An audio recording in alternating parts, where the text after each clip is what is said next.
Now, here's the deal. This is one of those old deals where, okay, the bowl is going to say, just take one, right? And we all know how that was when we were kids growing up. That meant look around and grab a couple more, right? So this is going to be over there on that table. Make sure you take care of yourself on this Halloween. Edgar? And no, Edgar gets two, because he gets one for him and one for, where's, no, wait a minute. Wait. He left What? it. No, you did. Are you serious? Oh, man.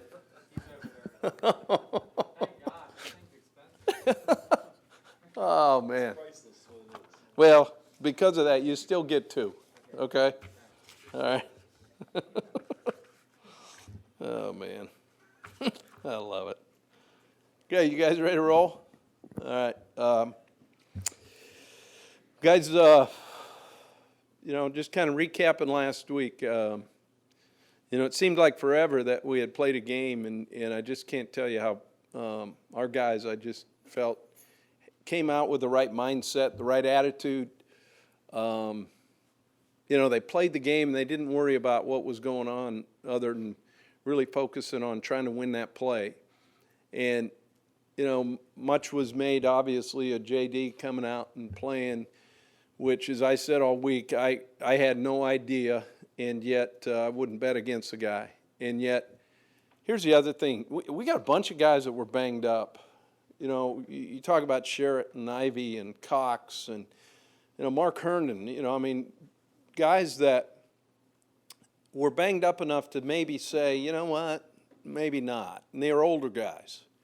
And yet, they did everything they could in practice. They played valuable plays in the game. I just think that really speaks volumes for this football team, and not only how much they care about the team, but, about the Gators. And, they all had excuses and reasons maybe not to play, and yet because of who they were and their makeup, they chose to play. And I can't say enough about that. This was a game that I felt all three phases had a lot to do with our success. After throwing the first interception, on the over route, which they made an over alert, and we covered it during the week, and yet, it happened. We didn't panic, and I think the defense coming out and holding them to a field goal right there was huge. Sudden change, which was one of the things we talked about, winning sudden changes when we got here last year, and they did that. Offensively, taking control of the time of possession, keeping our defense off the field, and really those last two drives, I think were a statement for our guys. And, no doubt about it, guys, that was a good football team we played. They've got good personnel. And obviously, we all know what that game means to both people. And I felt really good about, how our guys approached it, how they played, and, it was good to see. And I think it's something to build on. And, that game's over. We learned a lot about ourselves and how to prepare, and we'll see how it carries over going into. I don't know how many of you guys have been to Arkansas for a game, so you kind of know the environment that they have created there. It's cool, and them running out of that hog pen, and Brett's done an outstanding job with that program, and what they've done as a program in November. Take a look at that. They have finished and really closed at every year that he's been there. And, for our guys going into that environment, I'm looking forward to it.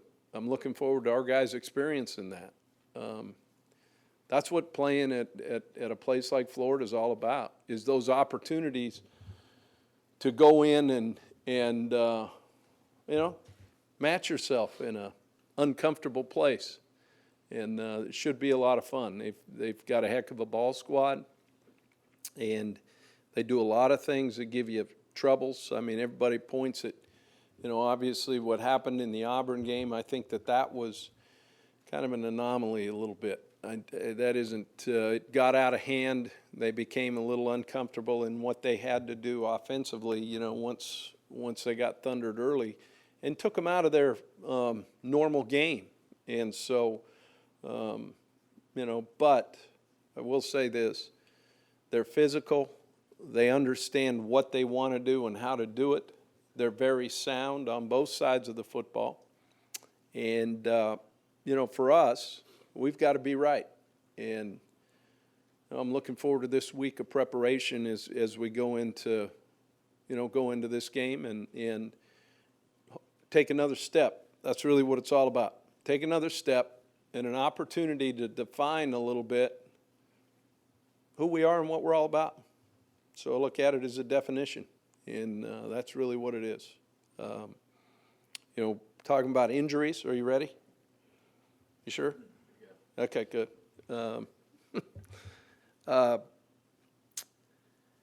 Actually pretty good. Herndon's still banged up, but Kylan Johnson is one that we'll have to relook at throughout the week, and he was doing some really good things for it, especially on special teams. So that's going to be, something that we need to get an eye on.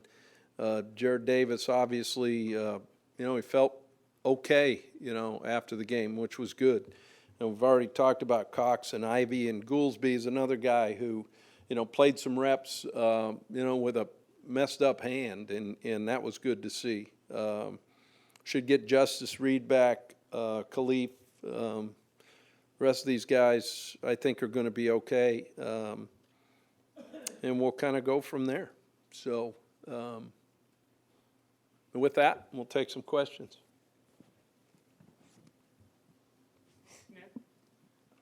What kind of challenges is it getting a team that got blown out, then they get a bye week? Yeah, here's I think one of the good things when you talk about that, with Coach Shannon having been there a little bit, gives us a little bit of a perspective on what their mindset was during a bye week, how they go about their preparation during that week, and obviously, the old back to basics thing, which they'll come in with that mindset of, look, we're going to take this to them. And, they worked hard on their turnover circuit, all those type of things. And I think their bye probably came at a good time. And I know what kind of, pride they have in their program and their organization, to come back and prove that as, hey, that was one of those one-hit deals that happened. And at the same time, I'm really more concerned about us and how we go about the week of preparation. That's really what it's all about. Pat, to the left, to the back. Yeah, Coach, can you just talk about, did you watch any of the end of the Tennessee-South Carolina game? Yeah, when we got home. Yeah. Yeah. Now, here's what's interesting, too, on that. There's a total side note. So for whatever reason, one of the TVs we have that I watch games on, and it was actually the Florida State Clemson game. And my TV wasn't. Commercials are in English and everything, but for some reason, this particular station, it calls the game in Spanish. I mean, have you guys ever tried to watch a game? But the commercials are in English. I have no idea what's wrong with that TV, but every other station does English, right? So, have you ever listened to a game In Spanish? in Spanish? But it's bizarre. So I don't know. I've got ghosts, Halloweens. I don't know. Yeah, I mean it's actually kind of interesting. Makes you focus. But anyway, going back to just it. wondering if you obviously you guys have a little cushion now that you didn't have obviously before, and whether you kind of have to caution against anybody feeling like there's a cushion. Sure. I mean that's and Pat, that's a human nature question. I think it's not just the way the Florida Gators are and where we're at, but more so anytime you become comfortable and or you start to look ahead and not take care of the now, that's when you get in trouble. And that's why I think this is a great opportunity to define kind of what we're all about. And, you know, you hear the cliches and all that kind of stuff, but it really does. I mean, I don't know. I like where this team's at. I like, and yet here's this next step that we need to take to kind of solidify where our program is a little bit, and we'll find out. Also, Chris Thompson, you put at running back the kicks. Yeah. Do you feel like you found a guy there, or was that more because of P. Ryan only having 2 backs? So we had Chris back there, and I think you might have seen, you know, in another game. And Chris, another guy's been banged up and hasn't been at full speed. And the one thing he has is speed. So obviously, with where we were at that position, and Chris being 100%, what he did in that game to step up, and he'll continue to be that kickoff return guy. And you know, that first one that he hit, we actually missed a guy up front, and he redirected and didn't cut steps. The key to a great kickoff return guy is somebody who doesn't cut steps. And he hit it on time, and it was great. In fact, you know, going into it was that Wednesday in practice. I actually went to a couple of our guys, Jalen Tabor and Duke Dawson. You know, they're guys that are in that back end. And I said, what do you think about it? Is Chris ready? And both of them said, yeah, it's time to put him in there. And, you know, that's how much I trust our team. You know, those guys know. And sure enough, both of them came up to me and said, Coach, you made the right choice. Ryan, over here to the right. After reviewing the game, how'd you feel Scarlett handled the larger share of carries? You know, I thought Scarlett and LaMichael both was getting on LaMichael. I mean, after he has about 3 big runs, he's winded, so we got to get the guy in shape a little bit more. But, you know, both those guys, they kept their feet moving. And, you know, we still need to increase the explosive run piece of it, but getting the ball in space with those guys, I think that they did some really good things, and both those guys played their tails off. But, you know, on that, you know, I thought up front we did a better job playing with some pad level, and this week in particular is going to be kind of one of those games. And then what's Mark's status, and will you stick with those 2 or go back to a committee? Yeah, we'll go back. Mark will be back and ready to go. Edgar. Couple things. First, I heard you gave your soon-to-be former boss a do-over on his breaking down the team. Yeah. I thought Jeremy did a great job in the locker room this time. He kind of stumbled a little bit on his last game in the swamp, but his last Florida-Georgia game, he gave a really good Gators Forever deal that I thought was pretty cool. Do you feel like your team's not being acknowledged for what it's accomplishing so far? Well, I think that's natural because, you know, I don't think going into it anybody really thought much of us anyway. And as I told our guys, it's just a matter of going out and proving it each week. And, you know, if you take care of business on Saturdays, people are going to take notice, and that's really what we have to do. Do you feel maybe some of this kind of harkens to the Spurrier era, maybe the Tebow era, that, you know, that was one way to win, but you're winning the way that this football team can win? Well, I think we're playing to the strengths of our football team right now. I mean, we're still not, you know, I mean, that's part of the evolution of, you know, recruiting to your program and your wants on either side of the ball. And, you know, you got to adjust as coaches to give your team, whatever team that is, that given year, the best opportunity to win. And that's kind of what we're doing. Jordan, over the right. Going off of the playing to your strengths, you had a fully healthy defensive line this week, and they were able to just. Yeah, it 10 guys rolling in and out of there. How And much does that help?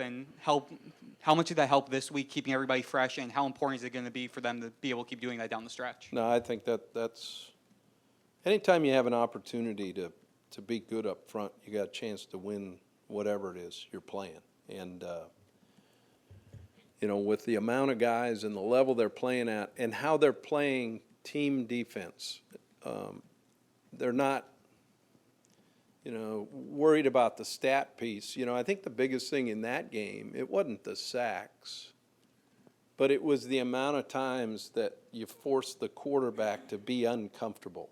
And how do you do that? You do that by doing your job. If it's maintain this double team so someone else can do it, you know, it's understanding the line game of once a guy goes inside, I've got to keep contain outside to keep him in the pocket.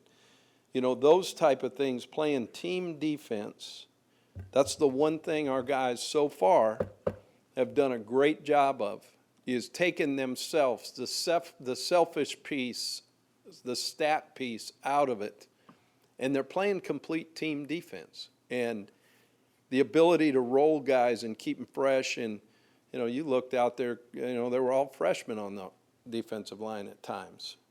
But I think what it did is those guys are kind of elevating the play of a Cox, of a Sherritt, of an Ivy, that are saying, you know what, these guys are hungry. Maybe I can go in there and do it, you know, and I think that has a lot to do with it. Thomas? I know last year has no bearing on what happens this year going forward. Yeah. Having said that, are there any lessons that you can take away from just kind of how Okay, things here's the finished? deal. That right there, you get no candy. All right? You make sure he gets no candy. Okay, right there. All right? Go ahead, sorry. All right, that's it. No candy. All right. Are there any lessons you can take from kind of, you know, the poor finish last year in terms of what you need to do to make sure that you finish strong this year? You know, there are, you know, there's things that we studied in the off season, you know, to kind of try to figure some of that out. I think what it comes down to is a want and a care to define who you are. That's really what it is. Robbie? Coach, how big could that game maybe be for the offensive line as far as coming together and gaining some confidence moving forward? No, I think that was big. I think, you know, they're starting to see the importance of playing with a sense of urgency, a pad level, and a finish. And that's where we're trying to get, and that's where we will get. I think them seeing themselves do it really helps. Ryan in the back, straight back. Coach, I don't know if you saw, one of our beat reporters at ESPN Gainesville is on the sideline. She took a pretty big hit. Her name's Savannah Collins, from a Georgia player. Right after it, she took it like a champ and then interviewed Tim Tebow. Did you see any of that? And then if not, what's your reaction to that? I missed it. So, but I will say this, if you're on the sideline, keep your head on a swivel, right? Zach, we're coming to the end of this year. Or Edgar, go ahead. No, that's fine. We're trying to give Kelsey some time to get there. I don't want to hog on the question. Rami, can we get a little, okay, can you step up the game a little bit, Rami? Okay. Jim, there's obviously so many key things that go into winning a game, turnover battle, penalties, time of possession, but third down on both sides of the ball, you guys have just, I mean, you're first in the SEC in both. How key has that been? You know, that's something that's kind of lost, I think, at times. Offensively, winning third downs and creating a new set of downs, meaning that you change at least by 10 yards, you know, the field position piece. And, you know, what our defense has done to get off the field, it's been pretty amazing. And here's what I like about it, though. Even when they've given up a play, there's times that maybe they try to do too much on the next play. But what they've done a great job is the mindset is, okay, that one's over, let's learn from it, but let's go win this down. And they've done a great job on 1st and 10, I think, putting teams into uncomfortable second down situations. It's something we work every Tuesday and Wednesday on, are simple 1st and 10s. Tuesday is a 1st and 10 second and long day. Wednesday is a 1st and 10 second and short day. And our guys understanding situational football, I think, has been pretty good. And you know, it's a money down on both sides of the ball. And how's it feel to be back in the top 10? Great. I mean, I guess, somebody did point out to me, though, this is kind of interesting. I'm not sure historically, they're, with Louisville and us being both in the top 10, you got two guys from the state of Montana as head coaches that are in the top 10. Pretty cool. Edgar, you got a question for Coach? We've talked about Johnny Townsend a couple of times, Yeah. but just his consistency seems like it's as high as anyone on the team. This guy's, I don't think it's the credit, not only that, but his operation time, getting the ball off. You know, they did some overload things, and he didn't flinch. His operation time was really good. And again, you know, other than the one that, I mean, just it hit on the wrong side, you know, that went through the end zone. I mean, he's been pinning guys inside the 10 time and time again. And, man, he really works at it. I mean, the guy's going to be a next level punter. I mean, he can do everything. Not only that, but I don't know, you wouldn't have noticed, but on the punt return that they kind of did do, we missed at the point of attack a little bit, and 16 got loose. I mean, that guy's a real player now. And the speed at which Johnny was there and in his spot to cover actually helped Chris being able to make the play. It was, or Nick Washington in that one, make the play. But because of him, you know, I mean, he's a heck of an athlete too. And in fact, when we do our swamp life, no one wants to go against the punter in any of our competition things because he might be a better athlete than they are. So. Yeah, no, I was saying to Thomas, we were surprised that one actually went in the end zone. You were expecting to check up. Yeah, I mean, then, yet I think he hit it 50, whatever, you know, I mean, guy's really good, and he's a weapon, so. And one other thing, so you guys, I know this is you in Arkansas, but it's also an East-West matchup.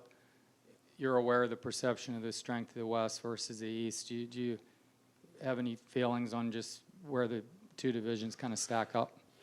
You know, they're an SEC conference opponent that counts in the standings no matter how you slice it. So whenever those games come up, you got to treat it as that. I think the one difference a little bit is since they've gone to the two divisions, that you don't maybe have the, you know, everyday notice of them because, you know, you don't play them every single year. And so I think maybe that's what makes the divisional things a little bit different, is just kind of familiarity and knowing your opponent a little bit. So that's going to take extra time for us.